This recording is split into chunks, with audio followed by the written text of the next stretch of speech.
political scientist. I actually, as this would suggest, I just got my PhD right down the street here at UC Riverside. And I've been studying political science for teaching for about 15 years. And in that time, I teach a lot of coursework on international affairs. And so some professors focus on it as a way to teach international affairs. And that is one component that I do in global studies, which is what I do. But instead, what I try to do is go beyond and say, what are the global issues? What are the things that other people are facing? As you see, that is quotes from students that look at learning experience. So it's very much experiential learning, as we know. Experiential learning along with visual learning is the two most common types of learning processes. So it's very important. It's very hands-on approach. It also helps build an understanding of quote-unquote the other. Very often, students just see the world through their lens. One of the quotes I got from one of my students was something from paraphrase. This is not, I didn't include his for this presentation, so he said something where I was raised with a neoconservative family. I believed in all areas where some exclusions and things, other things in there. And then I did modeling, and I realized the world is way more complex and way more similar to the world that we are different. And that was only 2 years of the student transformation process because of modeling is not there as well. But it definitely helps build the understanding of the other. A good example, this is our team of 6 students that I took to South Korea in 2013. The 6 students who got to be the first ever national modeling conference at the Korean Peninsula. And I'd never been to Korea. I studied in the Middle East and Africa. So for me, it's also an educational experience of, okay, what is South Korean culture? What is it you can, what you can't do? And luckily, our campus, we were able to work with students who had studied abroad. They came and actually worked with our students. But they were actually able to gain a better appreciation of what is Korean culture. What do Korean people in Korea want? Not just what does the government of Korea and South Korea want. So it's often sometimes very different, as we know, from our own experience in the United States and other places in the world. It also teaches a plethora of skills that they can use in life and other classes. The way I often refer to students or tell students is to say, look, this is a class about really learning everything you possibly need to know in college. And it's not it's to supplement majority learning. So for example, they do learn public speaking, which obviously helps them to take their communication course. It helps them with interpersonal communication, which helps them in life in general. Conflict resolution, professionalism, leadership skills, and on.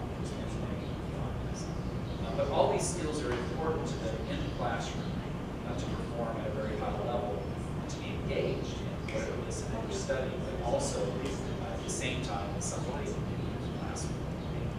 And that's one of the big things that I think modeling walks away with. As a caveat, I should say that the program I run now, I was an alumni of CSUSB. I got my BA in 1997 in criminal justice. Wanted to be a cop. That was my sort of long-term plan. And luckily, I met my mentor, one of our former chapter presidents, who I didn't tell you that Ralph saw me. And Ralph pretty much opened the world to me through modeling and said, hey, there's much more to do. Since that time, I was able to, because of modeling and experience out there, go work with heads of state, work with ambassadors. 2 weeks ago, I met Ban Ki-moon at the UN. Things that in my life I would never experience. So it's not just my students' experiences, that I actually experienced this myself, having done modeling. So what exactly is modeling? Well, ultimately, the sort of very basic bones is it's a simulation of the UN or the UN system, if you want to call it correctly, and its related bodies. So it simulates, depending on which conferences you go to, anything from the General Assembly to fittings to UNICEF, UNHCR. Some years and some conferences we went to, they simulate other international organizations like NATO.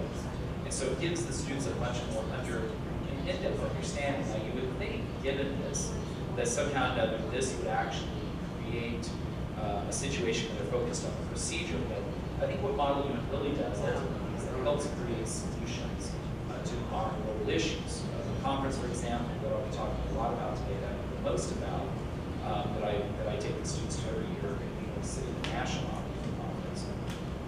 That one actually is held in the UN. This is actually photos I've taken of students. This is the Qiaoyan chamber, for example. So they actually sit in seats where real ambassadors have sat. They get to actually go where history is being made. And so that's a kind of very big, important thing to us, is the that they gain that understanding, but they only have 5 days to tackle issues that policymakers have spent their entire lives dealing with. So I think it's also very important in that sense. It's not just the general workings, but it's also the fact that they are looking for solutions. And as we all know as educators, very often for undergraduate education, we don't always focus on prescriptions, focus on sort of descriptive and explanatory sort of modes of analysis.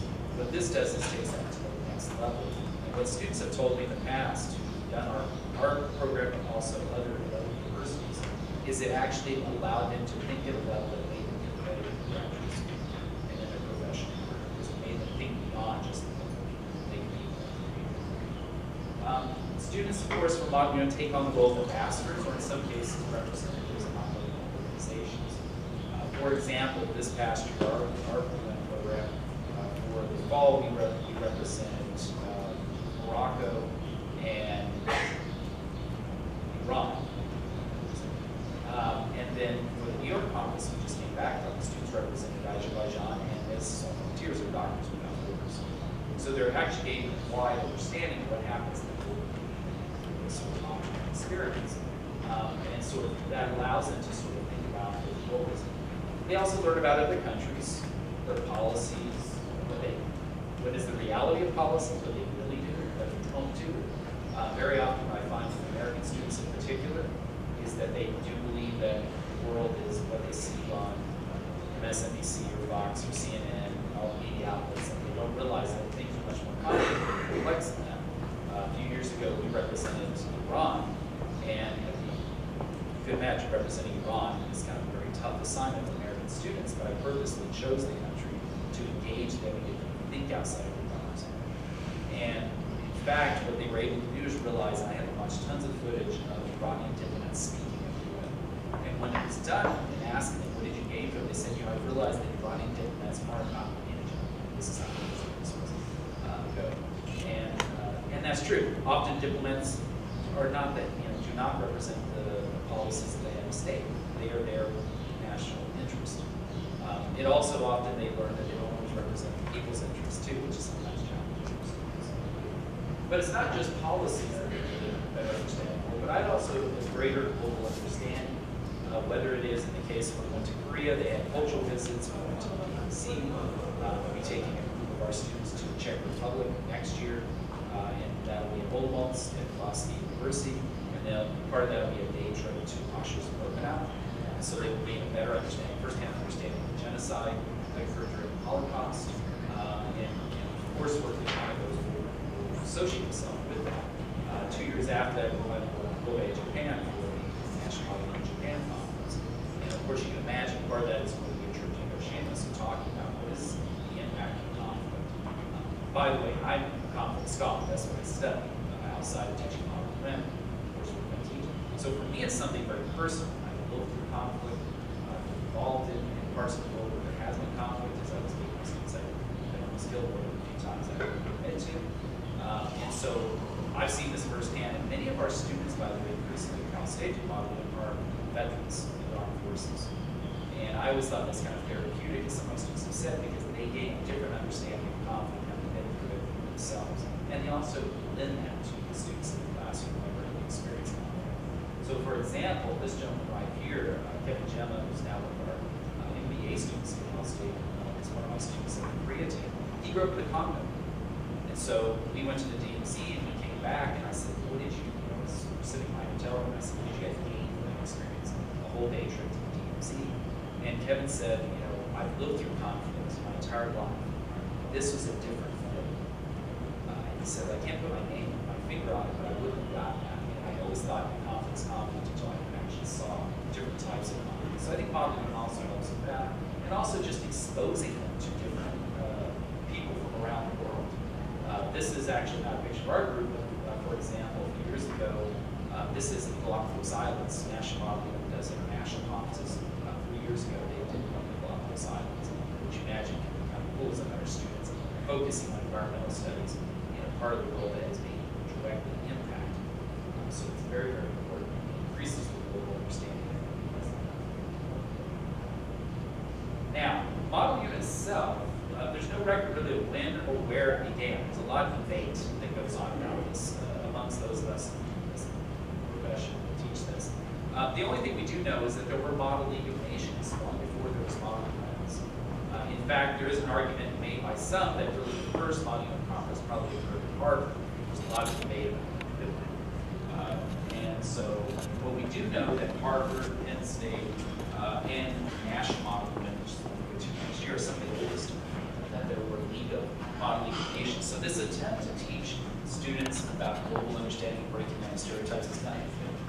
It has increased in popularity for the last 5 to 10 years.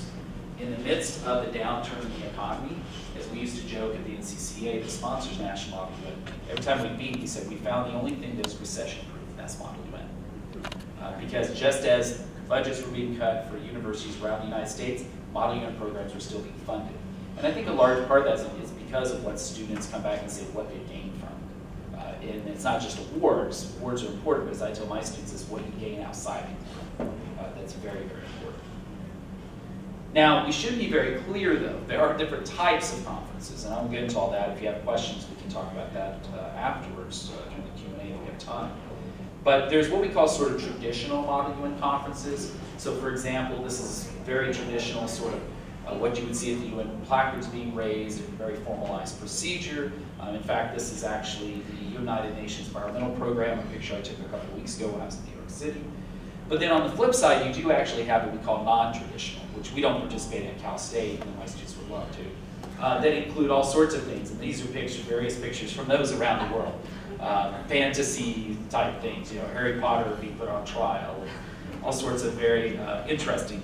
Non-traditional conferences, the popularity of non-traditional Model UN actually has even pervaded the International Studies Association annual conference. Last year in Toronto, one of the panels actually was a simulation, for those of you who may have been there, of actually using Model UN to explain global affairs, how they would address a breakout. It was about basically the virus that created zombies, and zombies were taking over the world. What would the Security Council do?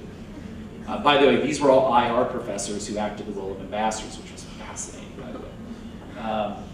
But those are different. So, for example, National Model UN conferences, which I'll talk the most about today, are examples, and probably it's really the gold standard of traditional Model UN around the world. Penn State's Pennsylvania UN conference at Penn State is a good example of non-traditional. Just to give you an idea, this is unique in one way that our program, I purposely pick students from many different majors. Even though I'm a political scientist, we have very few political scientists on our team. This year, for example, we had biochemists, we had people from biology, all the colleges, in fact. We even had a credential student who was doing his credential student teaching while he was doing Model UN, which I still think is crazy, but that experience that they're gaining is something they can apply to whatever major they are. So it isn't specific to IR and global affairs. But you can see here in this case, this last couple students here they saw that basically everybody's the bad guy. That's typically what students think when they come into class, and I ask them is, well, you know, I'm the good guy, you're the bad guy, and this is how we sort of deal with things. They also thought, one of our students who came from a business admin background and also came originally from Mexico, just assumed that, well, you know, everybody's different and we'll never get along, there's automatic conflict. And what she realized is, much like in the country of her birth and where she grew up, there's great diversity around the world. But also at the same time, there's some core common principles that link people around the world once you get beyond those stereotypes.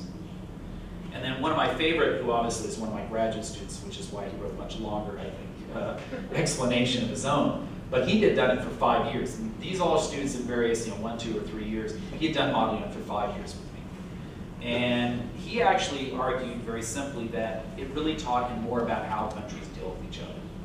That we always thought it was countries against countries, state against state, what you see in the media is true, and that's one of the first things I always break them down, saying no, not even close to what really goes on in global diplomacy. So let's look at then, knowing those are sort of the stereotypes typically, what are some of the impact that has happened? And these are the things as an educator that every year make, regardless of awards, what I hear from the students afterwards, I always tell them is what really keeps me doing it. I've done this now for 15 years in some capacity in various places I've taught, and it's the reason why I'll continue to do the rest of my career, is teaching Model UN for this reason. For example, one of our nursing students who had no background in international affairs at all, 0. barely even watch the news. She basically said, look, I noticed that cooperation is the main goal, but it's really not about you and me going against each other and you lose and I win. Remember I said early on that what model UN is not debate. Debate is very much about that. You win, I lose. Diplomacy is not that. Diplomacy is much more about coming to some sort of agreement where, yeah, not everybody's going to get what they want, but everybody's going to get something. And as some of my colleagues who are ambassadors that I've talked to, they said, if we could only teach that to our actual diplomatic world, the world would be a much better place. This particular student actually talking about like that we're this idea that we're more common, that actually regardless of where we're at, that location is different, but the people are the same, which often appeases and makes my geography faculty colleagues very happy that they understand that place does matter, but place doesn't matter as much as sometimes we think it does. And then this particular student, once again, is the Japanese student before, actually said that he expected that they would look down on Asian delegates in particular, but yet he didn't have that experience. He was completely engaged. I can tell you with this particular student, he went back to Japan, and as I was watching, seeing him off, the last thing he said to me was, you know, Dr. Grisham, I plan on going back and becoming an ambassador in Japan and making a peaceful world. And I said, if you do that, I could care less about any other award you ever get. Because I have children and that'll make my children safe, and at the end of the day, that's what's most important. Now, that's just from Cal State, but there's additional data too. There's a survey that's done every year, for example, the National Model UN, which, by the way, has about, like for example, this last year, over 6,000 attendees at their conference over 2 weeks. Over 54 of the UN member states were represented at the conference, 6 of the 7 continents. So Antarctica is the only one that wasn't represented. So it was very, very diverse. It gave them a lot of exposure. But you can see here, the top thing that they reported in the survey of what they gained was gaining a greater understanding of international relations and knowledge about the UN itself. And that's important in the context of today's talk when you think about this is the same year of how completely diverse the population is. In this particular case, 57% of those attending this conference who made these comments were from overseas, outside the United States. So the students are being exposed to different people from around the world, and it starts to break down the stereotypes, because as we all know, when you see somebody, you then tend to fear them less. And this is just an example of some of the countries that participated that particular year. So it's a very wide range from around the world. So ultimately, let me finish with why UN is important. Ahmed Al-Handwi, who's the UN Secretary General Envoy for the Youth, he's a good friend of mine, and he's been a good friend of National Model UN. He's spoken almost every year since he was appointed by Ban Ki-moon. Quoted said basically something in the order of this, and that is that we can't ignore young people, because the young people are the ones that actually are going to change future institutions. Not just the UN, but the world as a whole. And as we know from looking at the Arab Spring and other events around the world, that youth are going to be the future power of the world. And so why not engage them in a way that makes them think more about outside of other people? So for example, this was a quote from Campus Diaries, which is this blog where students talk about their classes. And this young lady was actually talking about her involvement in Model UN. And as you can see here, it basically gets them to think of, let's stop blaming each other and move beyond that blaming. Let's think beyond stereotypes. Let's think about why we're connected in greater ways. And this probably is the best way to think about it. This is actually from the person who served as Secretary General for the National Model Europe in 2010, but it's about building global citizenry, which is a very big part of Model UN. And of course, if you're breaking down stereotypes, that's the way to do it, is by building this sense of global citizenship. So ultimately, it's about building understanding in the next generation. As we all know, ignorance is just a lack of information. It's not a bad thing. I always tell my students. Everybody's ignorant about something, which you can imagine shocks my students when I say that in class. You're all ignorant is usually what I start with. But I'm also ignorant. I don't know how to work on a car. That's why I hire a mechanic. You want to know about terrorism? I'm your guy. Right? So, but the problem becomes is when fear is linked to that ignorance, and then when people act out of that fear and the ignorance. And what Model UN does, I think, is it helps combat that fear, because what it does is it develops a sort of greater understanding, and I would argue appreciation, and maybe some empathy for sort of what people are going through around the world.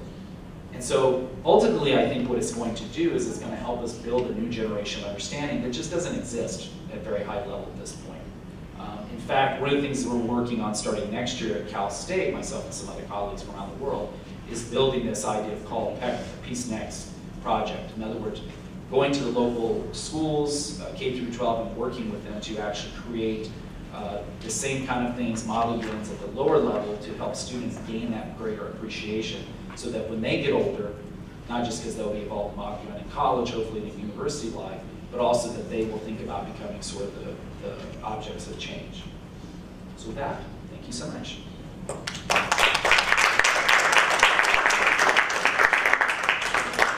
Fantastic talk on what is model UN and the transformative experience it will bring to students and also I think to professors too. Why don't we use this time where the next panelist is setting up on the computer and then we could entertain some questions. If you have some question for Dr. Grisham, does anybody have any questions? I have one question I want to ask you. Sure. I want to know, because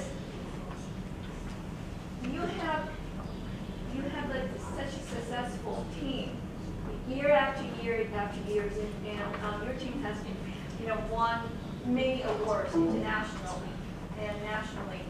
So can you share with us what are some of the takeaway or some of the best practice? Let's say, some of us are very inspired by what you have done for Model UN, and we would like to start either participating in the MUN or starting this in a different university.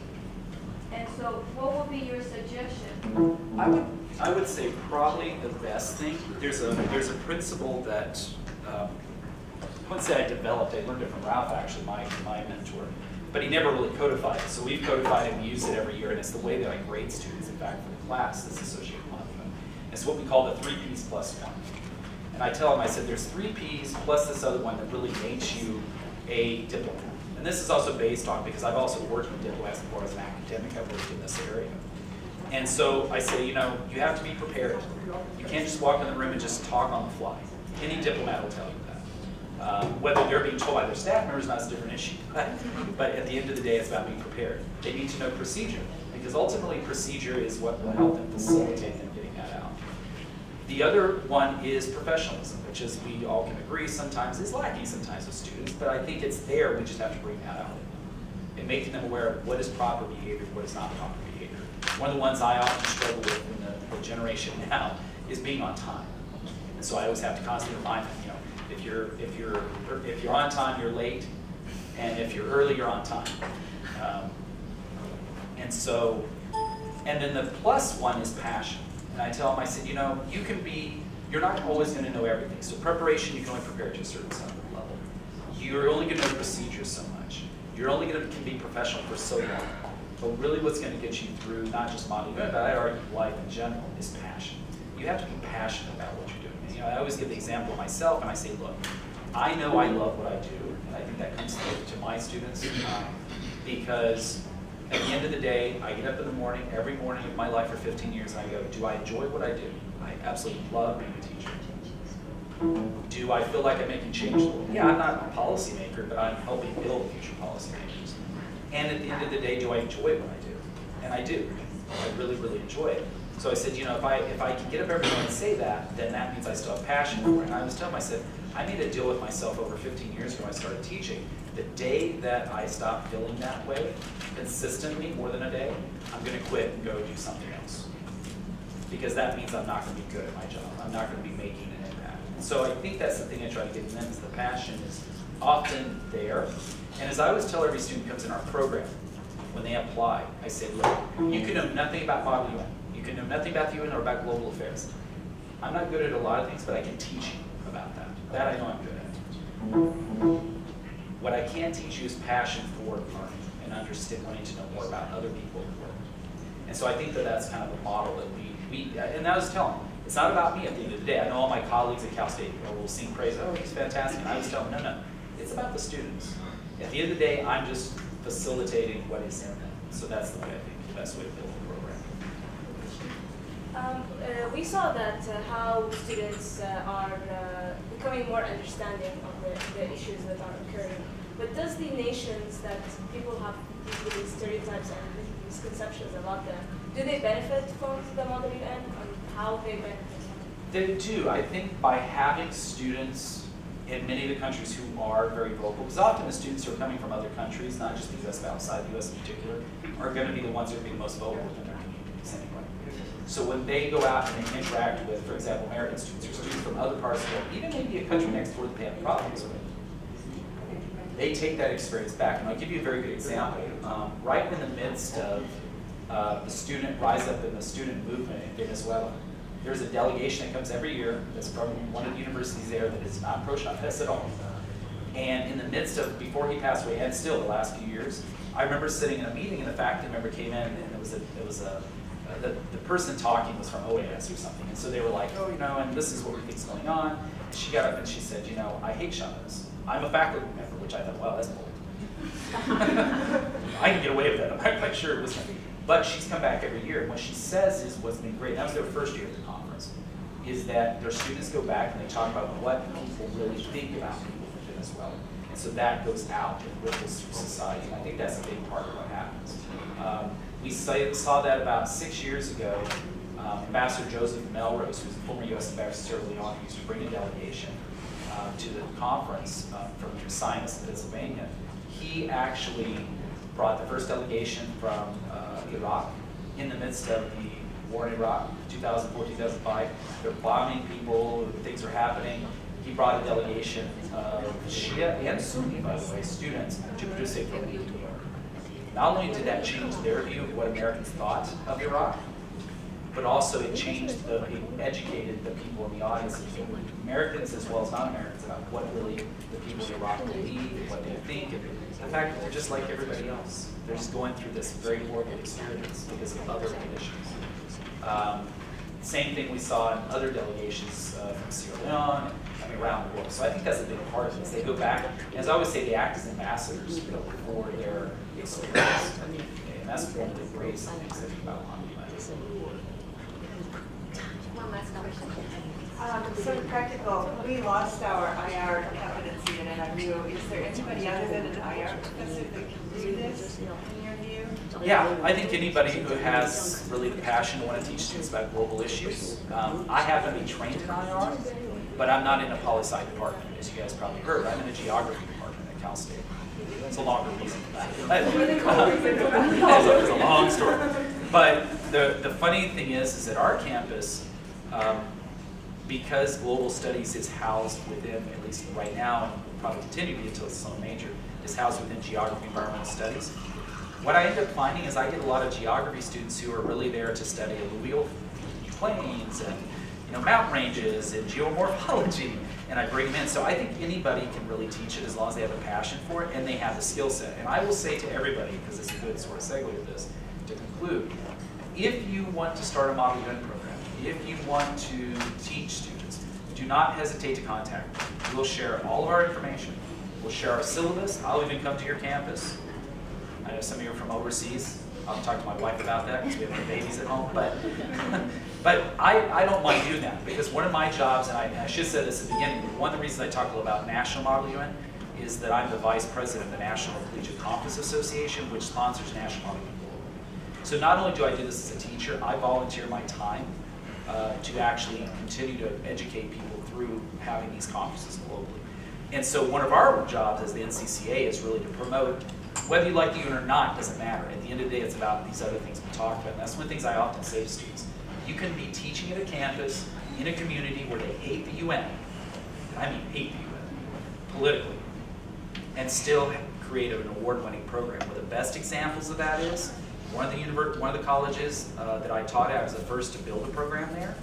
And what ended up happening was that same community has billboard signs that say, "Get the US out of the UN," and all around town. The colleague who took it over from me gets death threats every year on his email just for taking students. And so what's interesting about it is we always joke about it because we're like, crazy people. But the students who've been in those programs have went on to be in some of the top PhD programs in the world. Some of them are now professors. and they always say it's all about Model UN. So that's the biggest thing. If you need resources, or you just need a shoulder to cry on whenever people aren't giving you money, I can help you with that too. Not the money, I can help you figure out how to get it. No, I can't give you money. We're very lucky. San Bernardino, our administrators are very, very big on Model UN. So I'm very lucky where I teach, as I always say. Place does matter in this case. So yeah, definitely contact me. I have no qualms giving you whatever information or whatever help and advice. But yes, absolutely, you don't have to be a political science or IR person.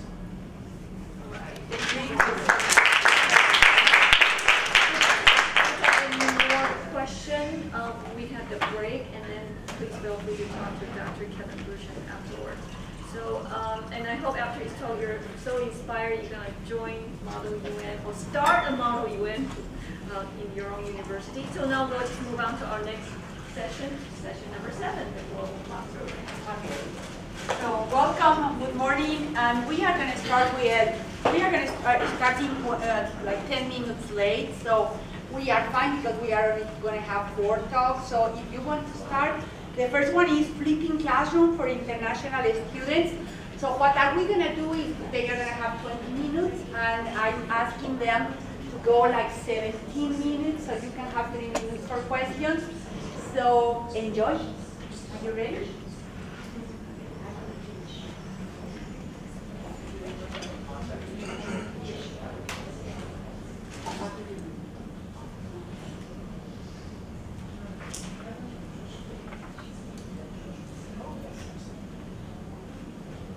Good morning.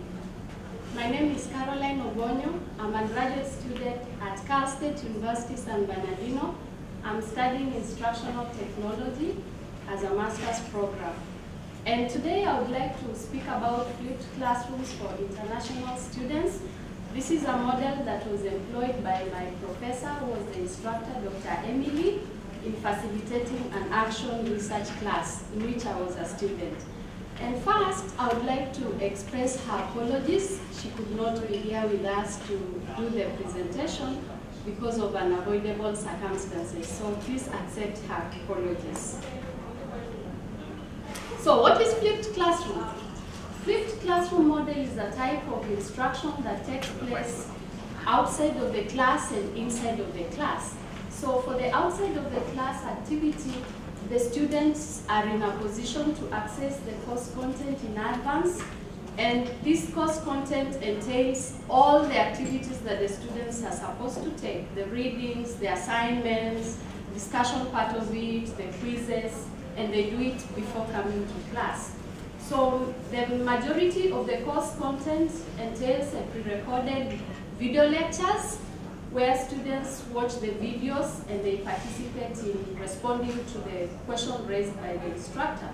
So this model creates a higher percentage of in-class time because majority of the activity takes place at the students' time and place, and when they come into class, there is enough time to do the class activities. So the following principles have been identified for flipped classroom. One, it increases active learning experiences because the instructor is in a position to have enough time to interact with the students when it is time for in-class and controls everything that takes place, like discussion, asking questions, helping students to engage in class. And technology plays a greater role in this class. For example, in the class that the instructor facilitated, we had discussion forums, we had Google Hangouts, we could share information on Google Drive, the Skype, and SurveyMonkey. And another thing that has been identified with flipped classroom is the prompt feedback that students are in a position to receive from the instructor. So when students come into class and they have any questions in regard to what they were reading when they were on their own, they're in a position to ask the instructor to clarify and so receive prompt feedback from what they are studying. So this year's Horizon report identified flipped classroom model to be suitable for higher education. This is because this model provides hands-on activities for students to engage in, and on the part of the instructors, they have enough time to review any questions the students post. Like, for example, this class, we had a wiki section where the students could be able to post their questions in the question and answer. So the instructor is in a position to track any questions raised by the students, and the instructor also reviews the discussion forums that are taking place. So when students come into class, the instructor is in a position to help the students. And the report also identified that this model is gaining attention in the US because a higher percentage of faculty are employing it in their classes. So that was about flipped classroom. Let's talk about international students. And I am an international student. So the following issues the researchers identified to have been of key concern when it comes to students, international students. First, it has been identified international students don't participate in class, they don't ask questions, they don't engage, they are quiet, and sometimes they just smile or they nod. Some can shake their head, you never know whether they are agreeing or not agreeing. So those are the issues that have been raised. Another thing is the academic culture, and this is tied to their previous academic system in their countries. They come from students, international students come from different academic systems. So when they are in the US, it takes a lot of time for them to adjust to the new culture, which ends up affecting their performance in class. Language barrier has been identified to be a great challenge indeed. This is because most of the international students come from various countries whose English is not their first language. And for example, like our class, we had a total of 73% being international students coming from various countries. And language barrier is an issue. Social isolation, the researcher identified that most of the international students reported issues to do with discrimination, isolation, they feel lonely when they're in class, they don't feel like they belong to the class. And this ends up affecting the collaboration part that needs to take place when students are in class. So they don't engage, they don't actively engage with the native speakers or with other international students within their classes.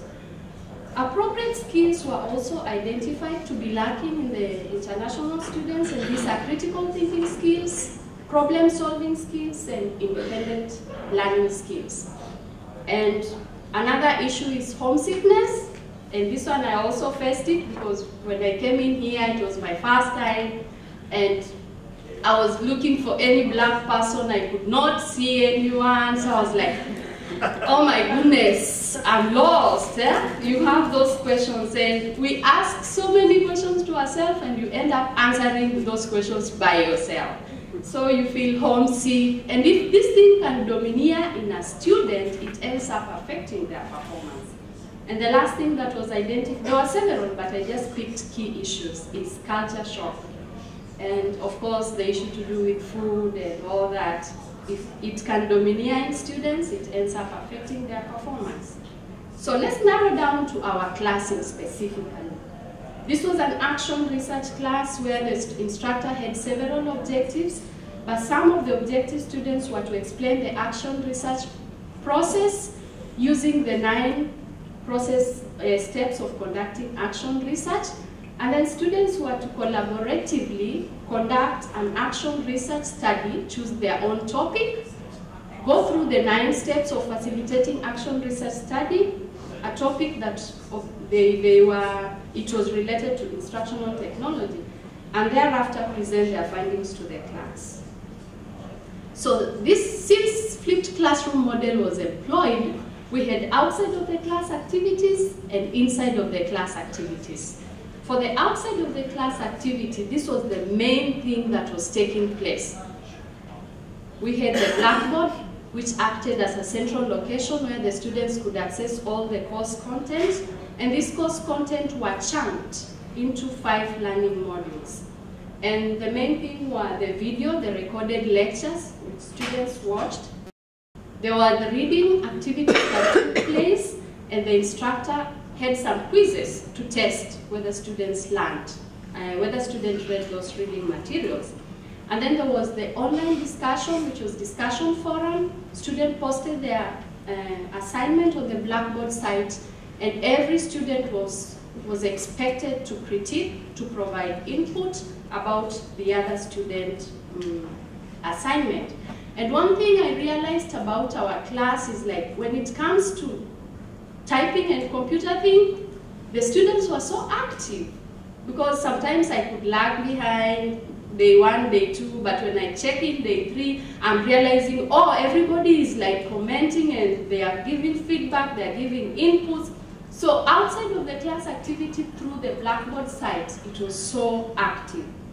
And there was a wiki section where students could post any question they had. And a strategy that our professor employed was every student was given a chance to facilitate the question and answer section. So if it was your duty that week to facilitate the question and answer section, you were to keep watch. Any question that pops up, you reply to it. But of course, she was there to help you in answering those questions. So generally, it was very active, and students posted questions, they received feedback, they could ask for guidance and receive it immediately. That was outside. When it came to class time, things changed. The professor picked randomly, according to how she saw the student had responded on the Blackboard. She could pick like 5 assignments and then post on the smartboard. And then if it was your assignment, you were to discuss or review, reflect upon what you had posted on Blackboard. So you review, and then there was another open session that was given to students to give feedback upon what you had reviewed on the Blackboard. And so because students had enough time to go through the materials, like for example myself, I could read several postings on Blackboard site, and anything that I did not understand, I had time to go back and search more and more. So when it comes to now class time, because she expected us to participate, I had all the information that I needed to participate. And this is aside. They rated me to be one of the active students in class. So problem-based learning was another approach that was employed, and this one student picked their own research topic and discussed how they did it. Then there was group work, which entailed the collaborative learning. Students were grouped into several groups of 4 to do the action research study. And then, of course, the peer critiques also took place. So this is how the course content looked like. From week 1 to week 5, we had the learning modules covering the readings and the multimedia. We had short videos. The instructor provided worked examples, and these worked examples were very helpful because it guided us to realize what the instructor expects us to achieve from the assignments. And then the activities entailed the report writing, constructing an action plan, and last activity was, the major activity was the group presentation. So week 6 and 10, we didn't have any meeting. We had groups meeting on their own. We were given chance to discuss how we were to meet. So every group discussed on how the suitable method that they were supposed to use. And the approach that was used here was the Bloom's taxonomy, because week 1 to 5, it was just about knowledge and comprehension, read and recall what you have, what has been presented by the professor. And then week 6 to 10, it was now the application part of it. So here we were to apply what we had read to reality, pick a research study and explain out all the 9 steps of conducting it, come to class and present about your findings. And one thing about the presentations, everybody was expected to present within the group, and we did peer evaluation. The instructor gave us a chance to rate every person in the group, and it was confidential, so you had your own paper, rate all the people in your group, and assign them points, and give information, back up your information why you are giving out these points. You had to prove why this person was the best. So that was how it happened. And to my reflection part of it, I would like to compare what the researchers mentioned and what I experienced in this class First, the passive participation that was mentioned, I saw, yes, it was passive. Week 1, it was so dull, we were not active. But when it came to week 3, week 4, I saw a change because students were talking in class, they were active in discussion board, and questions came up and everybody was engaged. Language barrier, I realized some of my peers who had a problem with language barriers, they could translate the video lectures to their own language. So they had that time to sit down and translate. They could meet in their own groups and help each other to understand the materials that were presented, which helped to overcome the issue of language barrier. Social isolation, we had the groups. Like my group, we mingled. All of us were from different countries. And there was no reason of feeling like I'm lonely because you had your own buddies with you in class. And when the others were asking you questions, there was that feeling of belonging. Collaboration, we established relationships. Like my group, I'm still having relationship established to date because of the closeness we had for those 5 weeks. When the instructor conducted the survey about the students' feelings of how this class was presented, these are some of the response that we received from the students. They said they liked the way the professor used the assignment for clarification. They received much better understanding from the course that was presented. And one thing I can say here, like this model is like, because the instructor has enough time when it is time for class time, feeling like my assignment is being clarified by the instructor and you can see, oh, she went through it, these are the things that were identified, actually helps you to improve further, other than just sitting in a lecture or receiving the information and then just presenting and getting like maybe a general response. And then others say the videos were helpful in trying to elaborate the action research, because some of these videos were from our library and it was so detailed in trying to explain how to conduct the action research study, how to do the literature review, and how to identify the journals. Lastly, one said they enjoyed the chances because the professor accommodated the student. And one thing I can mention about the international students, yes, there are these challenges that are there, but I mean, if these students are in their own country, they are not dull. It is only an issue of change. Now that they are in a new place, you look like, oh, I'm still learning, I have this challenge, that is what makes them dull, or don't participate or fail to speak in class. But one thing, if international students can get the help of their professor, of which I am an example, my professor has really helped me. This is my second time I'm presenting in a conference. Who could ever tell that one day I could be in missioning, presenting in a conference as an international student? I mean, it calls for an extra mile. So as instructor, I'm an instructor and sometimes I know we are busy and it is a lot of time, but it calls for an extra mile, and then the international students will be very resourceful in our institution. Thank you, and I welcome the questions.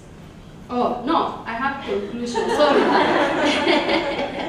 To my conclusion, this model employed a great use of technology. Like I've mentioned, we had several technologies that were used, and then the modules supported learning in a great deal. In general, there was an improved experience with the course from what the student expressed and from what I saw by myself, and there was an enhanced engagement in class. Thank you. Thank you so much. Do you have any questions? Go ahead. Carolyne, I'm very interested from your perspective. What can any international center do better to help students with a cultural shock and some of the issues that students have to deal that in the long run affect their performance? Are there any recommendations? Thank you so much. I work with them. I work at the Center for International Studies and Program, and that is tricky, Elba, because you will tell me, okay, help us here. But the reports identified the International Center to be a key resource in any institution to help in supporting the international students. And one major thing that was mentioned is prior assessment of the students before they come into the program. So that, but this one is mainly done by the professors, not the center, but you can do in collaboration, so that the professors are in a position to understand the gaps, the needs that these students are experiencing, have them go through like trying to train them to meet these needs before linking them into the classroom. Another thing maybe I would say for international students is just to create a forum where international students can be able to interact with the domestic, because I have experienced we don't have time to interact. So if International Center can have a forum, a chance where international students can be able to interact with the domestic. I was reading something in one of the institutions in UK. They have that forum and they have selected a few domestic students, then they tie them to international students and they help them to adjust in the new system. That works. Do you have a question? Yeah, I'm wondering as a student, this isn't directly related to your presentation, which was very good, but if you have any comments about the application of MOOCs, massive open online courses, and how they might help international students to kind of get up to speed to then take a full course like you're talking about. Do you have any thoughts about that? Yes. Books are key, and we used them. So we had both online and we had physically coming in contact with the books, going to the library to read those books. I don't know if I'm getting the correct question. I'm talking about MOOCs, massive open online courses. Free courses. The virtual classrooms? Yes. Yes, they can help, because if they go through that in advance and then linked to the course that they are studying, of course the professor will be able to identify which open learning course is suitable for that class. I think it can be of help to them. Thank you very much. We don't have more time if you want to, but thank you very much for your presentation, and if you want to do our next, okay, yes, that would be perfect. So thank you very much. She's gonna take a couple of minutes to get, the guy from the hotel told me if we are interested in a tour, they can open the chapel for us and take us to a tour. So if you are interested, maybe after this or before lunch, or we can find some time so we can visit the chapel. Go ahead.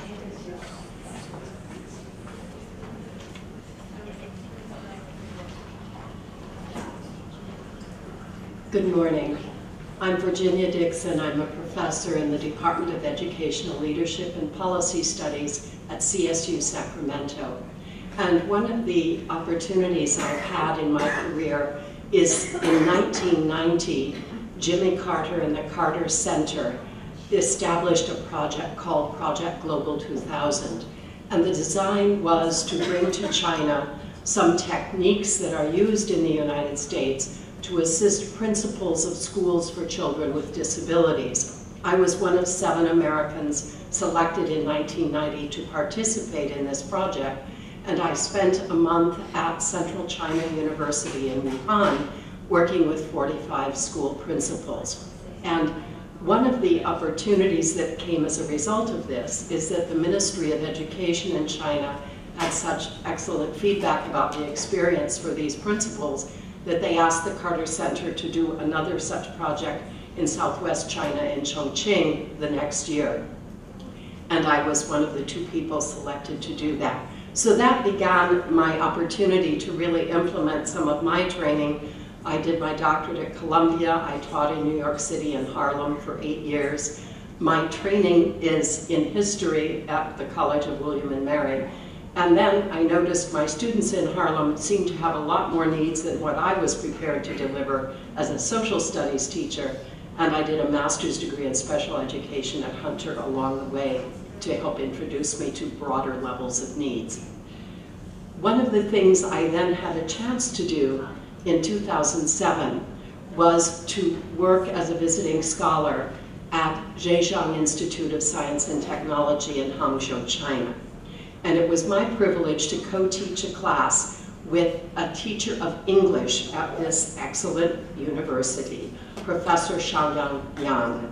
And she and I co-taught a class, and part of her design in the class was to do things that I know, pedagogically speaking, are very sound when you're trying to teach a foreign language. So her goal was, how do you help draw students out and help them become comfortable speaking English, trying out their English? And if you'd ever heard me try out my Chinese, you would understand why I have great empathy for Chinese students learning English. I am really terrible at the tones in Chinese. So one of the things then that I look at is a model of continuous improvement. And in my graduate seminars, I train the grad students who are training to become school administrators. It's a plan, do, study, act. Plan, do, study, act. It's a model of continuous improvement that comes out of the world of business. Peter Scholtes, S-C-H-O-L-T-E-S, is a key author of a very excellent book called The Team Handbook. And this is part of Edmund Deming's work in continuous improvement and quality issues. Part of intervening with Plan, Do, Study, Act, I think applied to pedagogy of teaching language, is that you really need to leverage the reluctance of people in their initial stages of learning into some way that creates a better comfort zone for them to initiate action, right? And the previous speaker spoke about a passive model versus a more active and engaged model. So one of the things that Jan did in one of her classes one day that I observed is she had her students do a small game. And I just said, this woman is brilliant, because in the format of the game, the students tended to lose some of their inhibitions about trying out and making errors, and were able then to get into the content of gaming and look at each other as part of this experience. I thought it was a wonderful way to help people learn a foreign language and become much more comfortable in how they did it. So what I wanted to introduce to you today then is my colleague Qiaoyan Yang and some of her approaches to using games as a mechanism to teach English to her students in China. Thank you.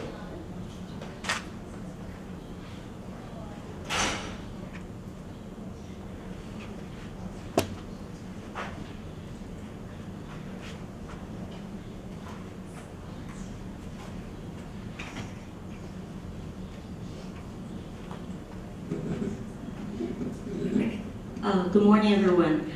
It's a great honor to be here. My name is Qiaoyan. I'm now a teacher of Zhejiang University of Technology, and now I'm working as the visiting scholar of CSUS, California State University, Sacramento. It's really a great honor for me to be here.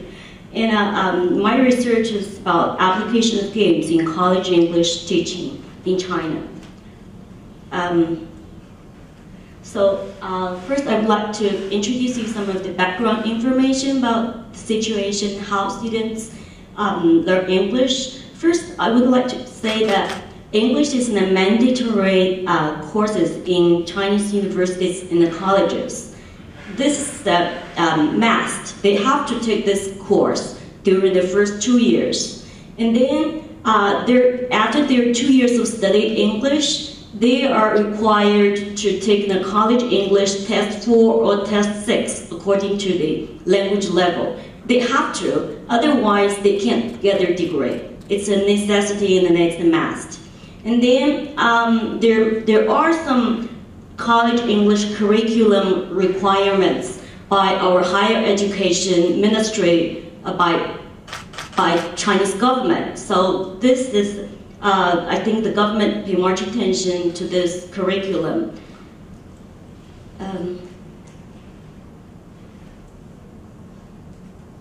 So next I would like to say something about games and foreign language learning. Games, according to the definition of game, it is an activity with rules, a goal, and an element of fun. So we can apply this game, teaching games, not computer games, into our English teaching. By games, we can apply games with certain rules or guidance from the instructor, set up some teaching goals, and then have some elements or ingredients of fun or entertainment to arise or stimulate students' interest in learning a language, especially English. So by games, students are encouraged to communicate and interact, and the games are a good way of creating a meaningful context for language use. So I'm just thinking about appropriate use of games in college English teaching can help eliminate the psychological pressure of students. You know what?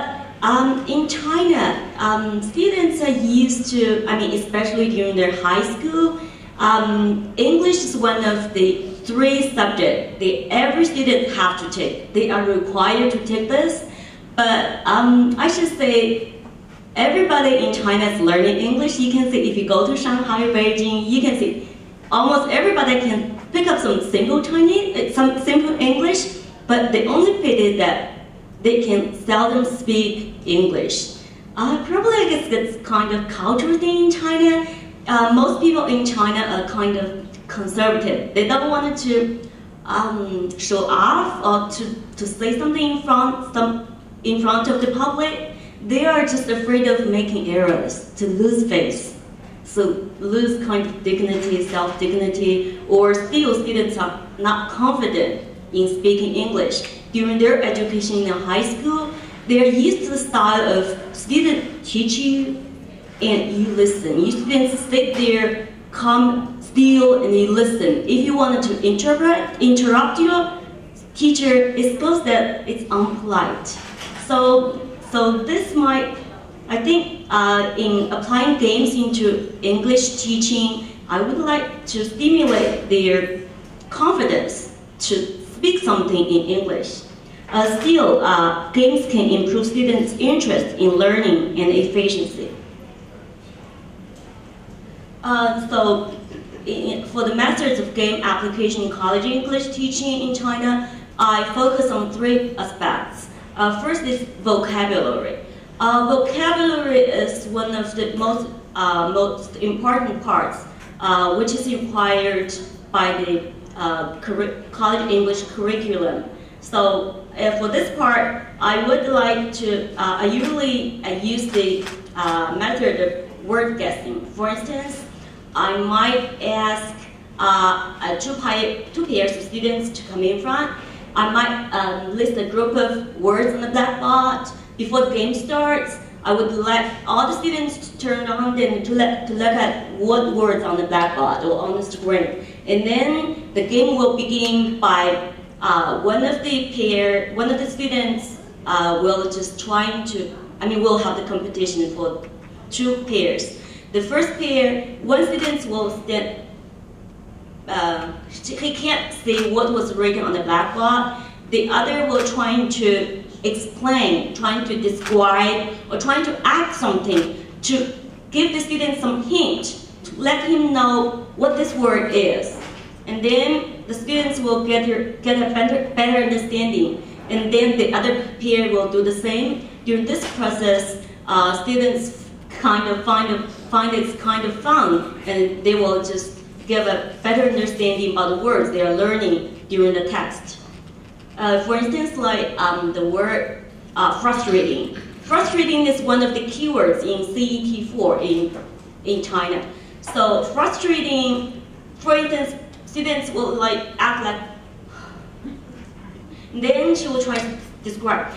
This word is, it's emotion, and then it's related to anger or disappointment with the initial letter F. And then probably students will guess the word easily. and then one by one, like the other, vanish. This is one of the keyword too. So students will hold like something like this, and then or she will, oh, something disappear. It go away suddenly, or it mysteriously something's gone. So with the initial word like V, so students might guess the word easily, or they will try anything they can to help his or her partner to know what he's trying to say. In learning the text, I would usually try to focus on the, you know what, in China, in college English teaching, we have each unit, we have the text to help students understand the basic language or knowledge. For instance, the cultural or the way how Americans think about or how English-speaking countries' culture is. And then I would try to focus on the cultural difference and give them a better understanding what is it. For instance, in China, we are used to, for instance, sit next to each other. But here, when we learn English, we kind of know, it seems that not many people like to sit close to each other. It's weird. But in China, we're used to that because we think, in our opinion, we think that if we sit together close to each other, it's not simple that we are friends. And if you talk to somebody, it means you're friendly to each other. But when I ask students to act something, I would usually ask them to make a role play. For instance, make a conversation. For instance, like two people encounter each other, then they can't show any closeness.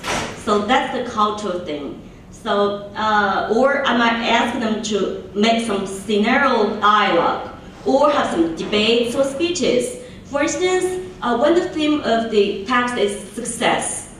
So I would like to, after the learning of this unit or the text, I would like to ask you, I would like assign some, give them some assignments, trying to collect some materials and then have a debate. One side might be success will lead to happiness, and then the other is happiness will lead to success. I will ask them to collect enough material to spot the idea, and then they will have a group, and then they will have a debate.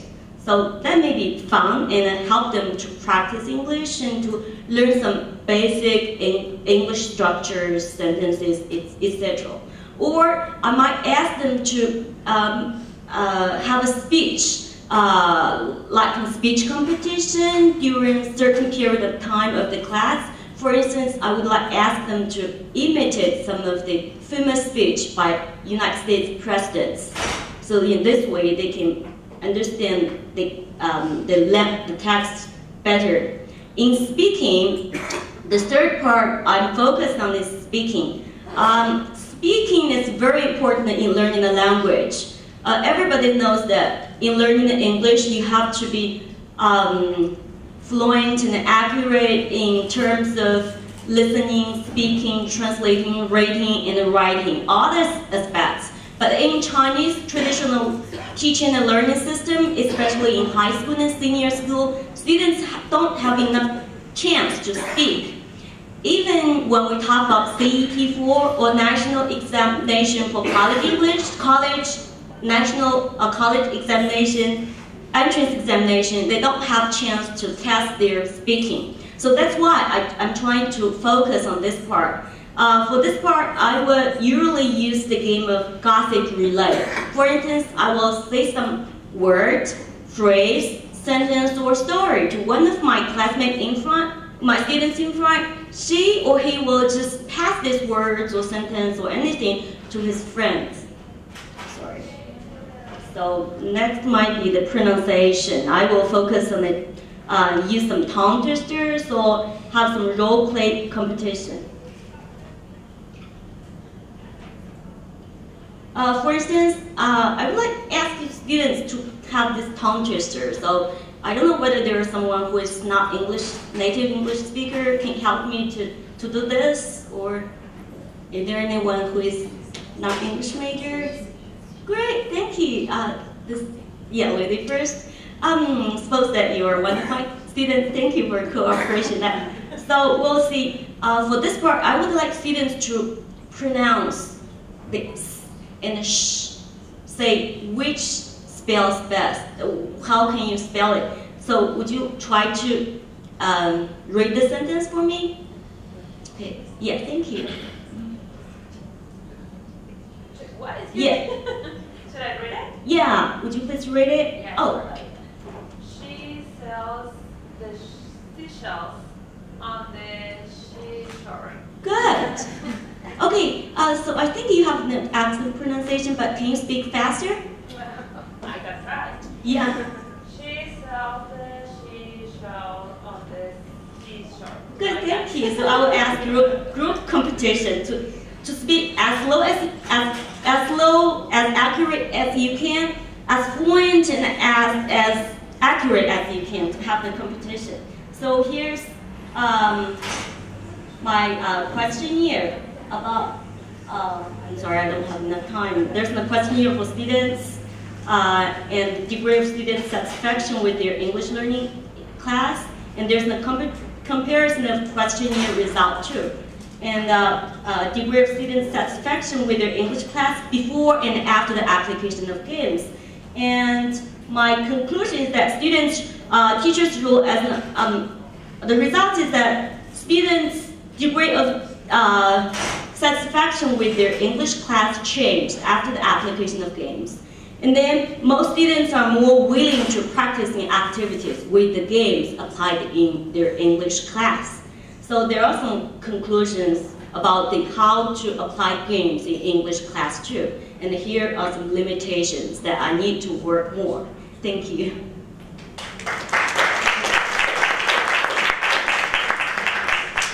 Do you have some questions for? Yeah, go ahead. Hi, good presentation. Thank you. I talked to you yesterday, so this kind of flows partly from our discussion yesterday, but I wonder if you or Virginia could answer a question. I teach in China from time to time, and I really appreciate the advice you've got here, but how do you actually get anybody who's trying to learn a different language to work like in a team? I mean, they're reluctant to do that even in North America, and my sense in China is they're even more reluctant. How do you get them to kind of work in a small group to do the kind of things you're talking about on the presentation? Oh yeah. I just wanted to make, first I would divide them into groups at the very beginning of our semester. Each one is going one group, next class switch to the other group to give them more chances to know each other, and they are required to do so. And then they need to cooperate with me, that their performance will be scored as part of their final score. And the third, the most important, is I wanted to stimulate their interest in participation of teamwork. For instance, like the competition, they need to practice, like the tongue twister competition, they need to practice. And I asked them, their partner, to help them to correct their errors. In this process, they have the communication, and they need to work together to work out this team. So in this way, they can get a better team and enjoy and participate more, I think. I think for me, it's been assigning that aspect very much up front. Because if you let the group establish too long, they're very solidified in their usual habits. And so I usually construct some operation of 4 groups, and then because I'm going to say to them, I'm going to ask group 1 for feedback here, group 2 for feedback. So at least it gives a construct for them. Thank you very, very much for your presentation.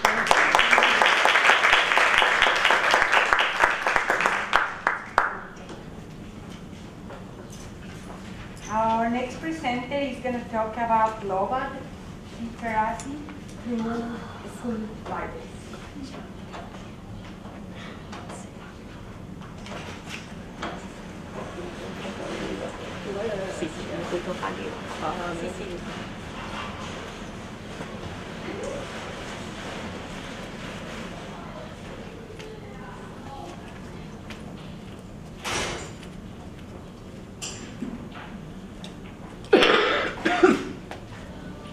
Good morning. It's a pleasure and an honor to be here.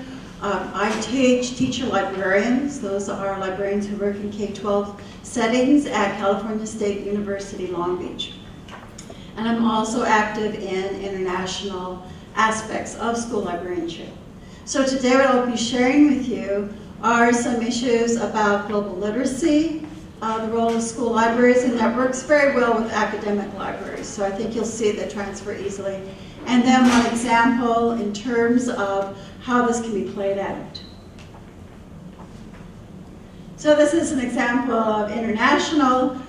This is a school library in Brasilia, in Brazil. And the idea that we really do connect, across different cultures in terms of ways that school libraries can help students be more literate globally. So when we're talking about culture, UNESCO says that we're talking about a set of different features within a social group. And it's not only your expressions, but it's your way of living and it's your value systems.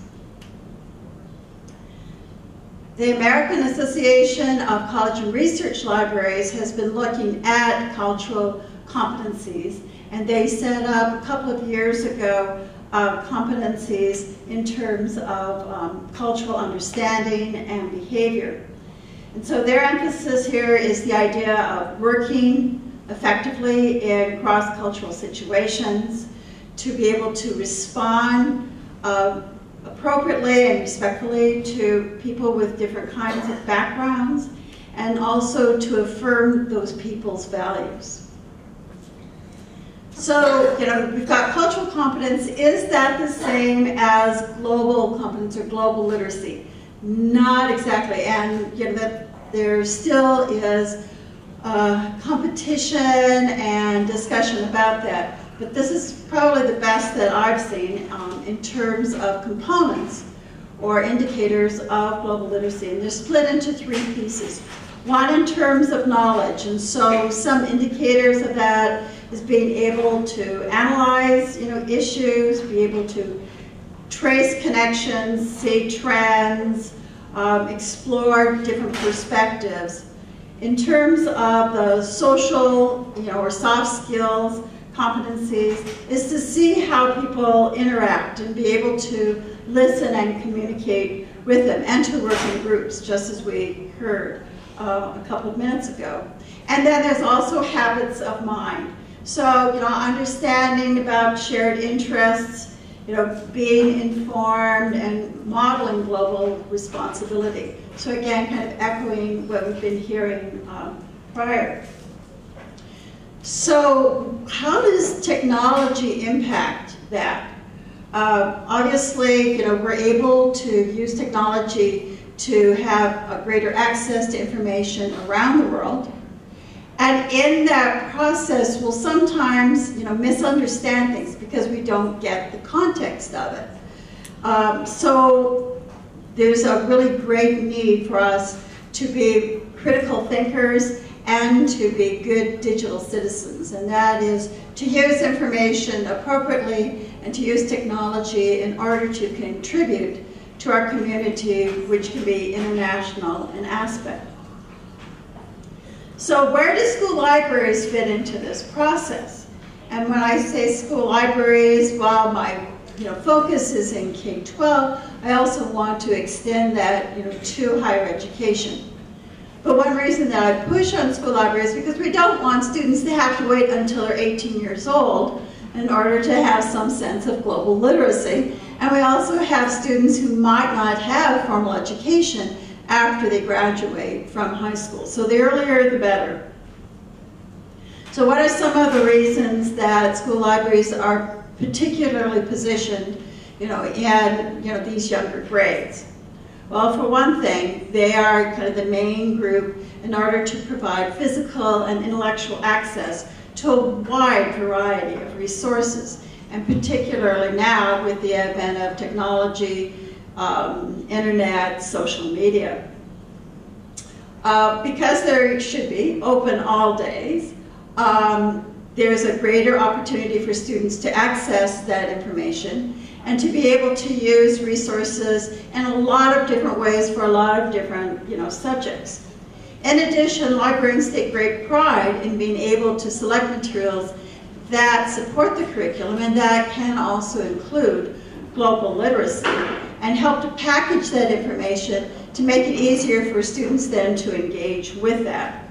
And then lastly, particularly because librarians work with all students in all curricular areas and all teachers, the whole school community as well as the families, they're best positioned in order to collaborate with teachers. So some of the same material can be used with different teachers at different grades, depending on the student's developmental maturity. So let me just kind of give you a first list of some activities that students can do. Because librarians are able to get access to articles, to news agencies from different parts of the world, then students can take the same issue and look at it from the perspective of media in different places.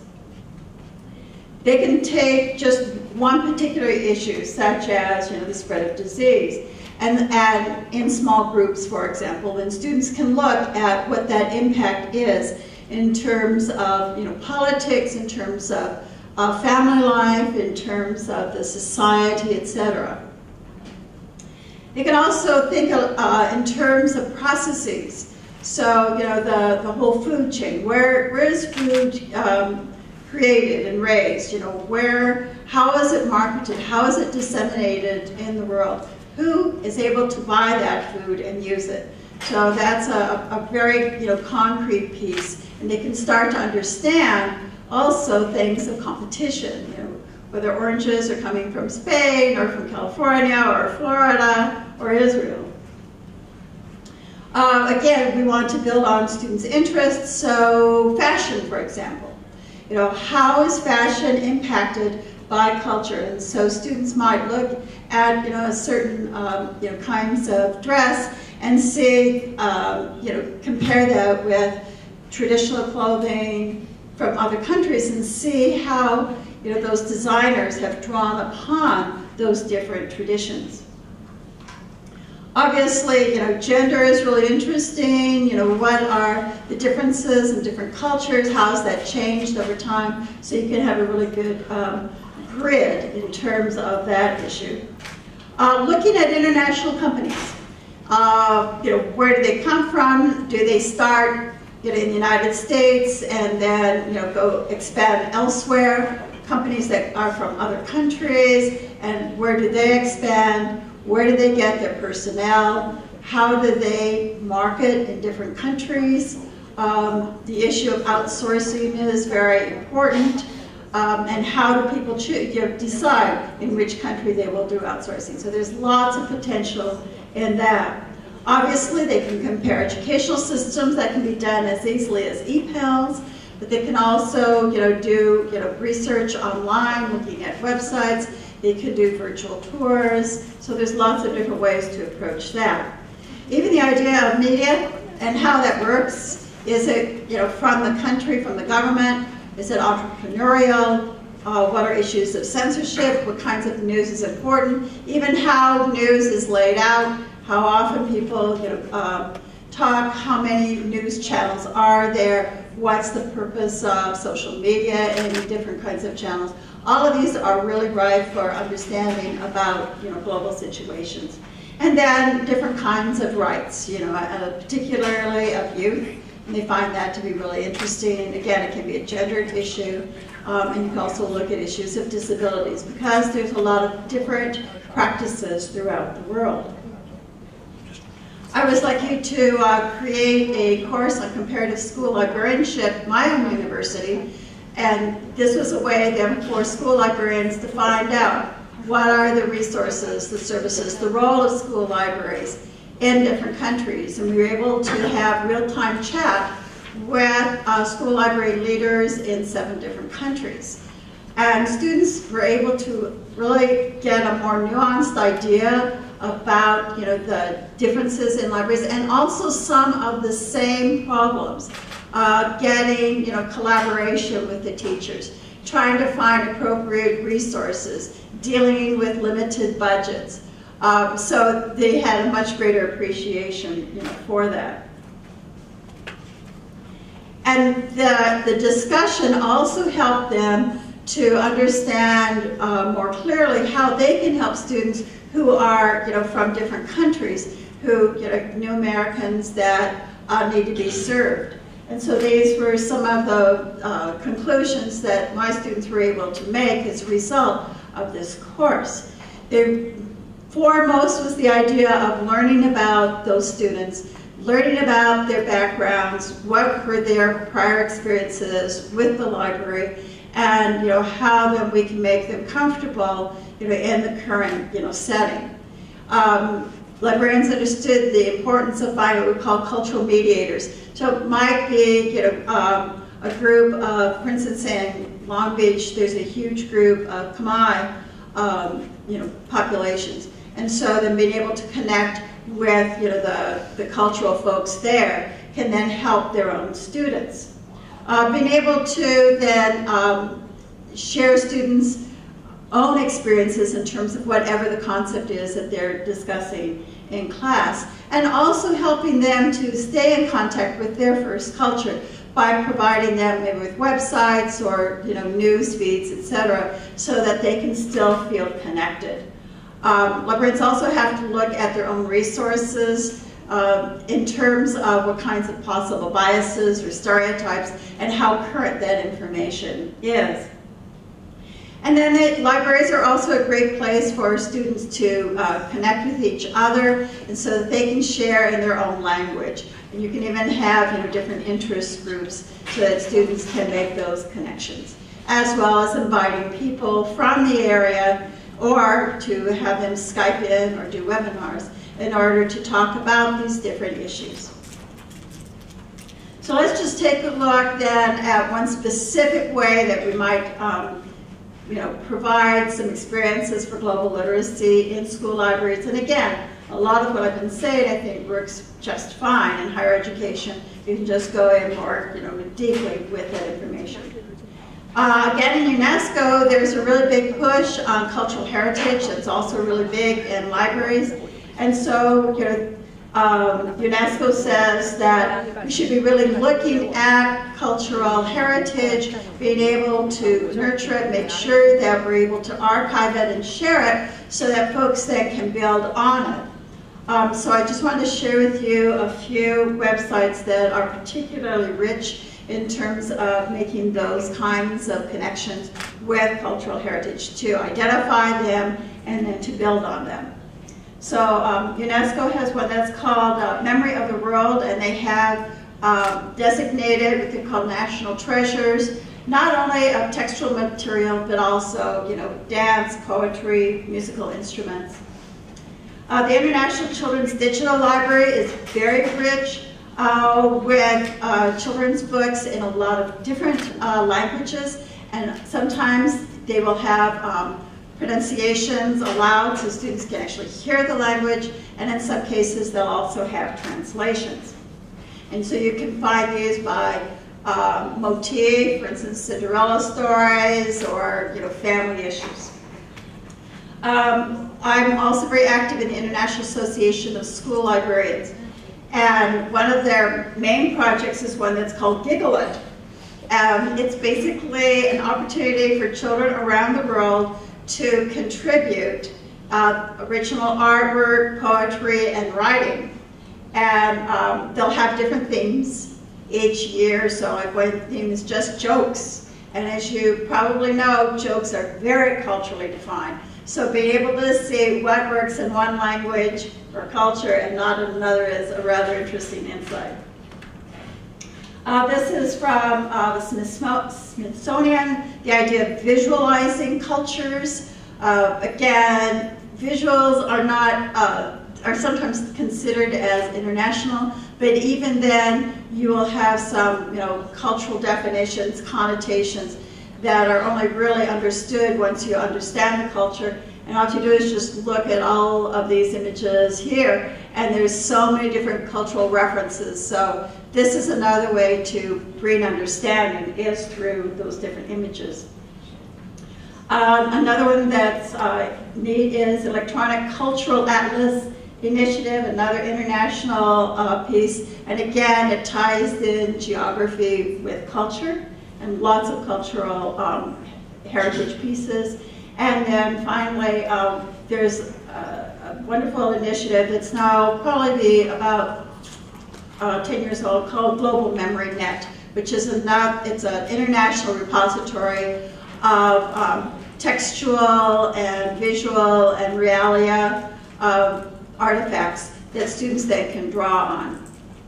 So you can use all of these resources in order to ask some questions about what kinds of cultural patterns there are across different media, looking at different kinds of manifestations of culture. Do some countries have, predominantly, artistic paintings? Are others really strong in dance, etc.?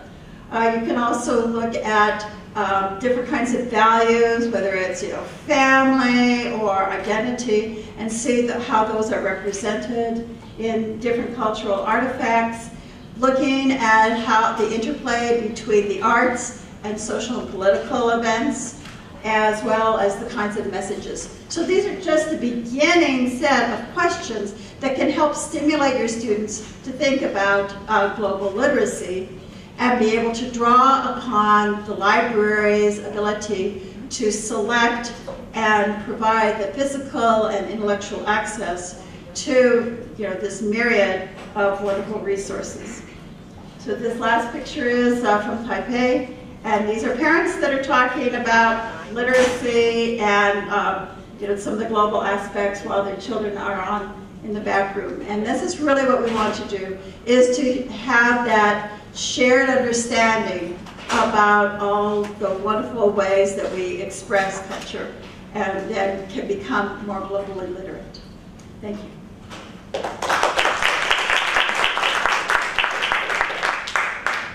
And the next person can get set up while I answer a question or two. Yeah. No, we are fine. Any questions?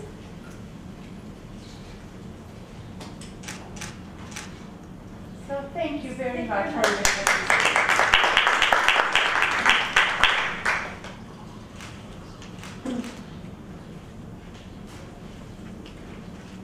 Okay, our next presenter is going to talk about intercultural competency and the value or the invested study away. Oh, wait a second. Okay. Oh, it's showing up different on the screen here, so threw me out there. Well, good morning. It's nice to be here. I'm from Elmhurst College, Catholic Western Elmhurst College. Oh, you need the microphone. Okay. From Elmhurst College, which is a small liberal arts college outside of Chicago, Illinois, about 16 miles from there. And I'm the chair of the Department of Intercultural Studies, which is kind of a unique department, I think, for an institution of our size. And I have been doing a stream of research looking at intercultural competency development, skills and awareness in my undergraduate students that I teach. Primarily students that are enrolled in the Intercultural Studies program. In this particular research, I'm interested in looking or exploring the value of an embedded study way experience and how that impacts intercultural competence. And is this study way experience, is that really critical to the development of intercultural knowledge and awareness? Many students that I teach, at least, do not have the means or the access to study away. So we have courses that we've developed that study away over spring break. So we meet the first 7 or 8 weeks on a particular content, and then we study away in the particular area we've been studying, and then we come back and we have more time for learning and reflection and comparing what we had learned on site to what we had been learning in the classroom.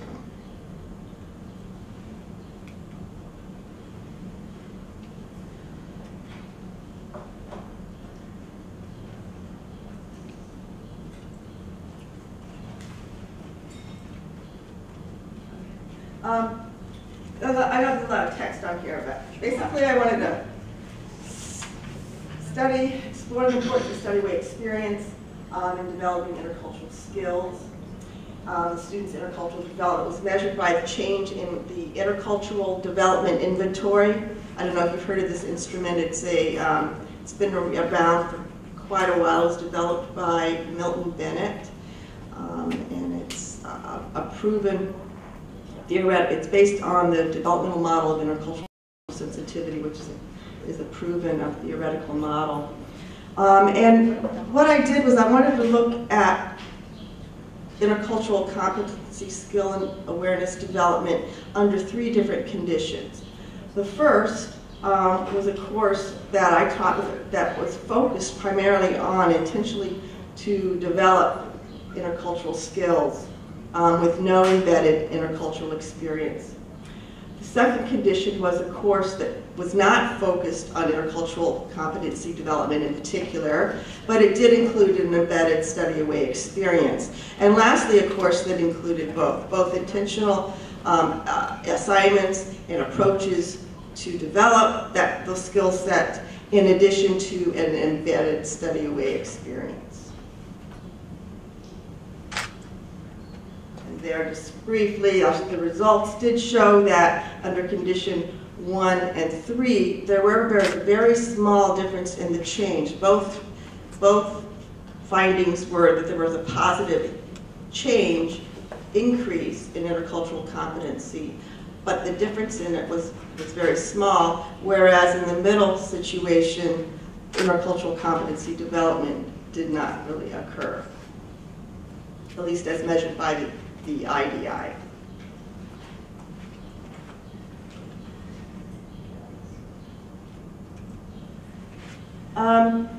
We use the Bennett's developmental approach to learning about intercultural concepts.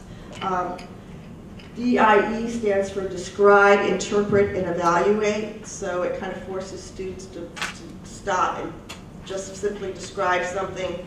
Our tendency is our minds want to leap to some kind of evaluation based on our cultural understanding of this object or image that we're viewing. So it's a way of breaking down that cognitive process. The use of language and how that impacts our understanding of the world and events, the various communication styles, how values vary across cultures. And we spend a lot of time on cultural self-awareness because evidence shows that before you really know yourself as a cultural being, a cultural entity, it's very difficult to be able to refrain from sort of imposing your cultural views and values when learning about other cultures. Culturally based privilege, we talked about white privilege. We went through all the developmental steps looking at perceptions, assumptions, prejudice, stereotypes, and how these might impact our interpretations. In this case, we focused on historical events. The course that was taught without a study away, both courses with some intentional effort to focus on intercultural competence, had the same course content. One had study away a component and one did not. Both courses were on the people and cultures of Hawaii. So we looked at the people and history and cultures of Hawaii.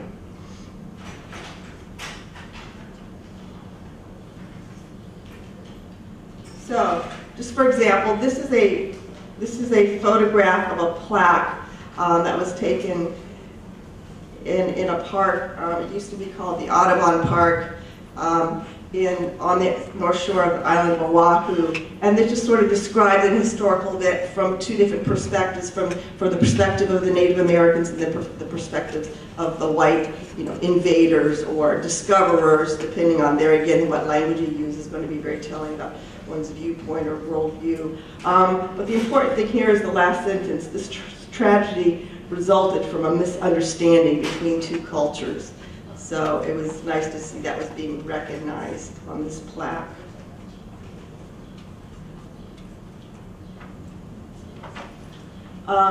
Here's an example of one of the exercises. Now here again, the approach, the content that was covered in the class with the study way experience and the one without were very similar. So all these assignments and the assignments on the students learning about themselves as a cultural entity were very, very similar in both cases. We had to read several books. Trask was one by Trask and one by Barnes. Trask is a professor at the University of Hawaii in Manoa. She is a Native American, Native Hawaiian, and she's very much looks at the world through the Native American viewpoint. She's a very strong proponent of the sovereignty movement, so she kind of brings that perspective to the table. Barnes is a white male historian, you know, and he's much more factually based and tells it like it is. So we had them read about certain events in Hawaiian history and asked them to compare these two authors' viewpoints and try to interpret and analyze what kind of message, how did that author want to make you feel about this event or the treatment of the Hawaiian people. Anyway, we did quite a bit of that kind of compare and contrast on historical events.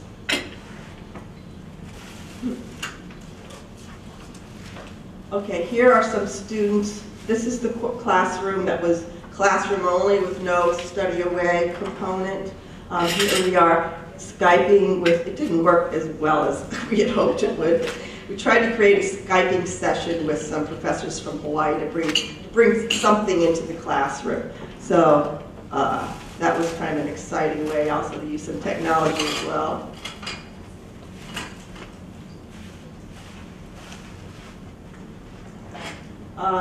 Here's another example of other ways of trying to bring some cultural, at least some sort of surface cultural components into the classroom. On the last day of class, I ordered some fresh flowers from Hawaii and a lei making kit, and all the students were there making leis in the classroom. And we also had a luau, and we were able to find a place to get some authentic food. So it was, I know it was kind of fun, but it was a cultural, that's typically we think of a cultural event. It's around food and art. So there the guys got into it, which was pretty cool.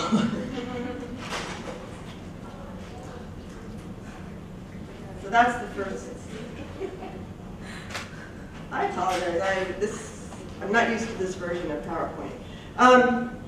Here are the students that went to Greek. Now this was the middle course where there was a study away embedded experience over spring break, but there was no intentional. The purpose of the course was not to develop intercultural skills. It was a course developed by the Department of Kinesiology, and they were looking at the Olympics, ancient and present day Olympics, and the importance of play, as a way of learning, is by playing. So it was kind of a cool class. I was able to tag along, and there's the students. It was a lot of visiting sites. Here we are. There we are in front of the Acropolis. We were. There we are. And in this situation, the IDI, since I had limited access to these students, the IDI was administered prior to travel and then right at the end of the course. I wasn't able to get to them at the beginning of the course, so prior to travel and then at the end of the course. And I'll talk more about that later.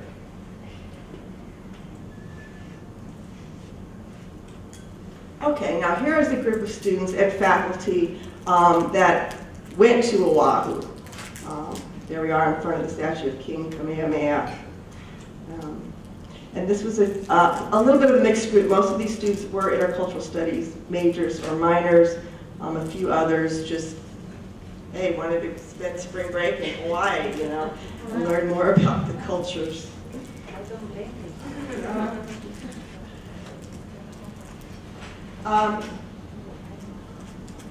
Let me back up. While we were there, we did stay in the dorms at the University of Hawaii in Manoa. They have a short-term program that's been developed. It's an excellent program if you ever want to consider taking your students to Hawaii for a term or over January. The students had the privilege of being having lectures and courses and assignments with professors with expertise in the Hawaiian culture. We were able to learn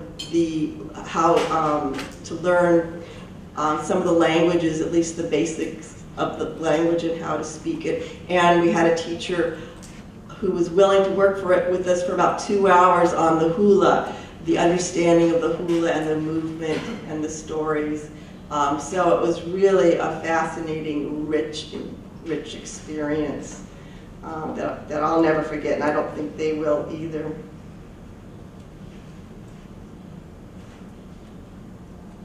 So, on to the model that was used. This is a developmental model of intercultural sensitivity, originally developed by Milton and Janet Bennett. I'm most familiar with the pieces that were written around in the early 90s. It's been more recently sort of updated by Mitch Hammer, and so this is sort of the updated version of it. And what this model shows, it's developmental, so that's where you see the arrow, there's kind of movement as one has a more complex understanding of culture. So this kind of provides a theoretical framework for explaining the reactions of people to cultural difference and how that changes over time as they gain more knowledge and experience and exposure to people from other cultures. So in the monocultural mindset at this end, it's early stages. In this stages, people are pretty much focused or aware of only their own culture. They kind of think their own culture is sort of the center. They might be in denial of other cultures because of isolation, because of just lack of interest in learning about other cultures, thinking it's unimportant. In the defense stage, folks usually are aware that maybe there are other cultures out there, but they're very simple in their makeup. They aren't very rich, so they tend to just utilize stereotypes as ways of thinking about people in those other cultures. And in reversal, it's kind of interesting. Reversal is when one thinks badly of one's own home culture and thinks other cultures are better. And I see people that are bicultural, some people that students that come here from other countries, they live here for a while and in the United States, and then they start thinking more badly or about their other culture. Okay, so they aren't at the point where they see both cultures as these complex, nuanced, rich and viable cultures as one would have that knowledge down towards in the intercultural mindset. So it goes from less complex perceptions of patterns of cultural difference to more complex patterns of cultural difference. Most people really are in this transitional stage here in the middle, which we call minimization. And in this stage, folks are kind of minimizing the differences and want to focus on the similarities across cultures. Okay, you know, we're all human. That kind of mindset would be in place there. Would be telling of that mindset.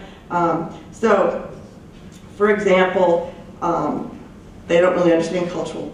They understand there's differences, but not really how they manifest. So, for example, we might all understand love of family. That we might recognize that all cultures have a love of family, but how that manifests within different cultures, there's a lack of awareness of that component. Okay. The IDI is the instrument that measures, if you will, where people are on this scale. It's a 50-item survey that's taken where students are asked, or whoever's participating, are asked to identify their own culture and then a culture that's different from themselves as points of comparisons as they're responding to these 50 statements.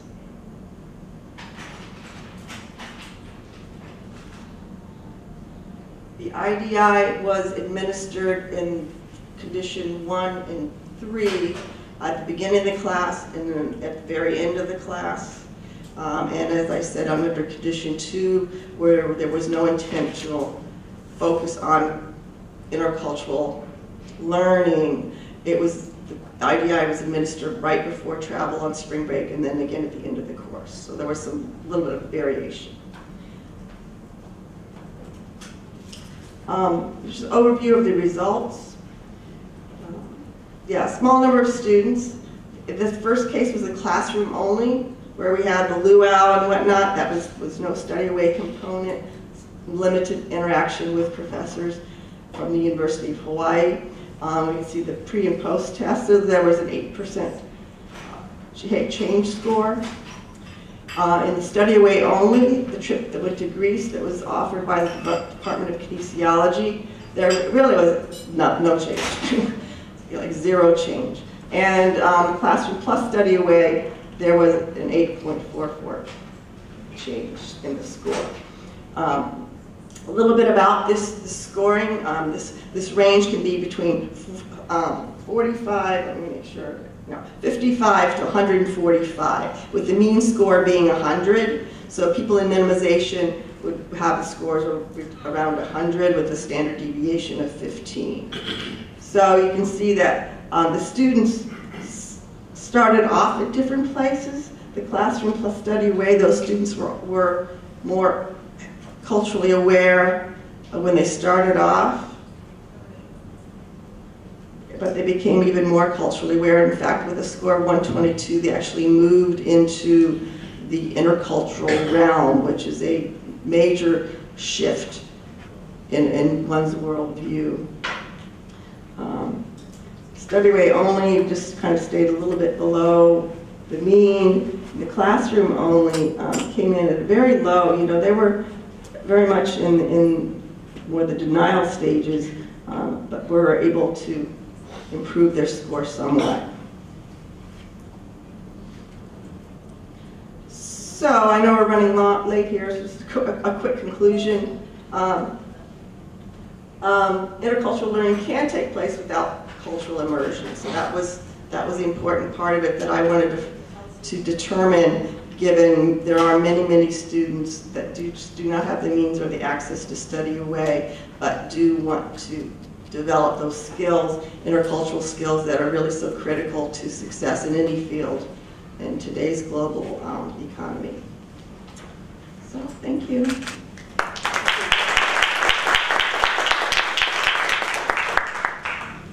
Good morning. How is everybody today? Good, thank you. Good, well, thank you. First of all, does anybody have any questions? Yes.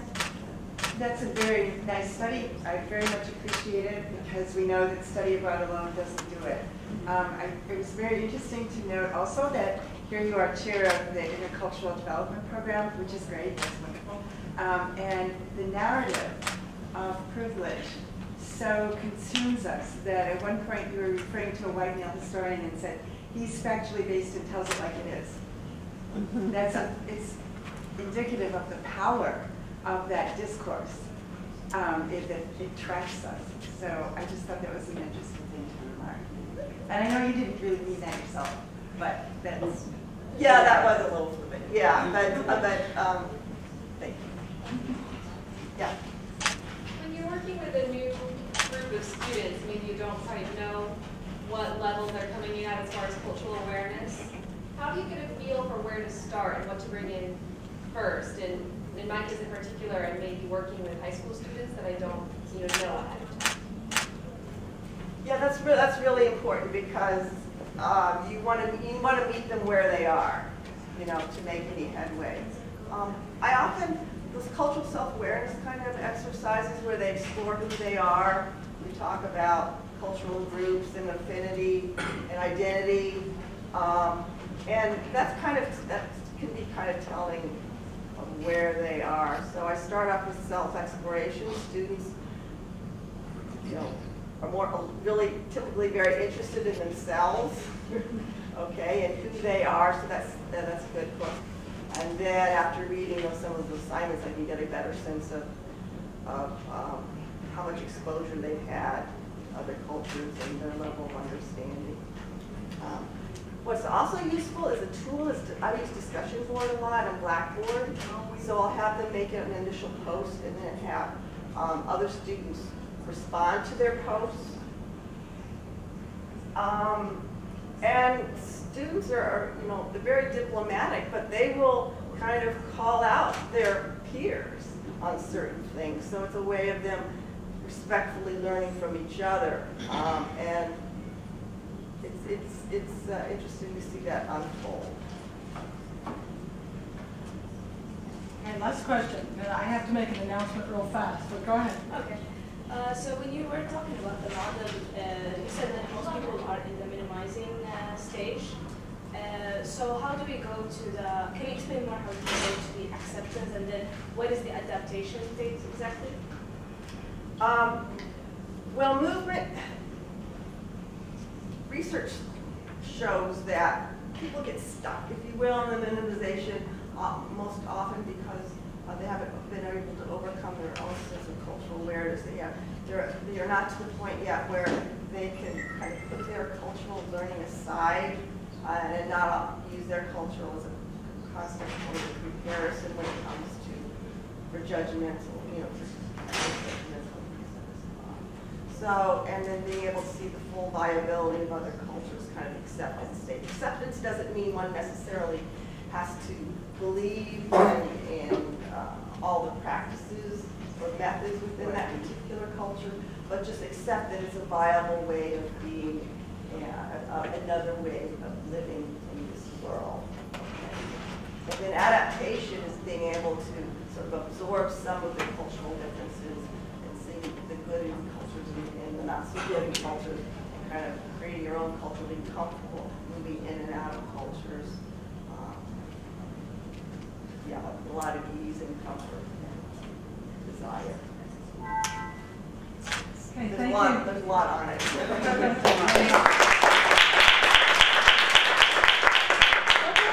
So we have a little bit of time, and we were able to arrange something for about 20 of you, if you would like to go. Take everybody now. She worked it out. Okay, if you would like to, because we have a period of time now, you don't have to do this, but I think it would be exciting and a lot of fun, is that we've arranged for you to have a tour of the Mission Inn. And as you can see from this one room alone, there are a lot of very cool things to see. Some of us are going to stay here, and so we'll watch your backs. We'll be very careful of what we take out, so you know, we won't take anything. But we'll stay here. I will stay here and guard myself because I have so many emails to send. I'm going to lose my mind. But especially for those of you who are not from California or from around here, it's a phenomenal place to go see. And if you'd like to go, they're waiting for you right now, and they'll bring you back in time for the management. Yeah, we will split into two groups, so maybe people on this side one group and people on this side another group. That will make it easier. Follow Rueyling, follow me, and we will go walk across the street, and the museum will give you a badge. We have to find a little. And we'll come back around 11:15 for a chapter management workshop. For those who want to stay. Follow me in this group and follow me. Okay. And let's follow those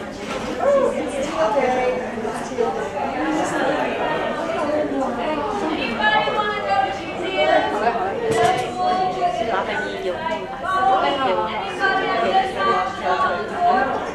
Nico. Only a little bit. I want to practice more Mandarin. I'm from NIU, Northern Illinois University. We have a program with Zhejiang University of Technology. Yes, students from College of Mechanical Engineering ZJPT come to NIU. They usually come in the spring.